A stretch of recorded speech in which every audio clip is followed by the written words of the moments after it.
আমরা এমন একটা সময়ে বসবাস করছি যে সময়ে নারীরা তারা তাদের পোশাক যত বেশি খুলতে পারে তত টাকা পায়, আর তারা যত বেশি পোশাক পরবে তত তারা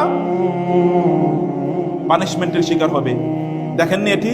পোশাক যত কম তত সে সেলিব্রিটি, পোশাক যত বেশি তত সে কি কোয়েশ্চেন মার্ক জঙ্গি, কোয়েশ্চেন মার্ক জঙ্গি। এখন দেখাই যাবে জঙ্গি মানে হচ্ছে ওই যে বোরকা পরিহিতা অথবা কালো হিজাব বা নেকাব অথবা পর্দা অথবা বোরকা পরিহিতা, এরকম তাকে দেখানো হবে কি জঙ্গি। কিন্তু আপনি কোনোদিন দেখেছেন যে অর্ধ উলঙ্গ কোন নারীকে জঙ্গি হিসেবে দেখানো হয়েছে? ও তো সবচেয়ে বড় জঙ্গি, ওর চেয়ে জঙ্গি অথবা ওর চেয়ে সন্ত্রাসী আর কেউ হতে পারে না এই পৃথিবীতে, কারণ হাজার হাজার মানুষকে ও ধ্বংস করে দিয়েছে। কিন্তু তাকে সেলিব্রেট করা হয় এবং তাকে বলা হয় সেলিব্রিটি, তাকে বলা হয় মডেল। মডেল মানে তো আপনারা বুঝেন অন্যের জন্য অনুসরণীয়, তাকে বলা হয় অনুসরণীয়। সে যদি অনুসরণীয় হয় তাহলে অন্যদের অবস্থা কি হওয়া উচিত?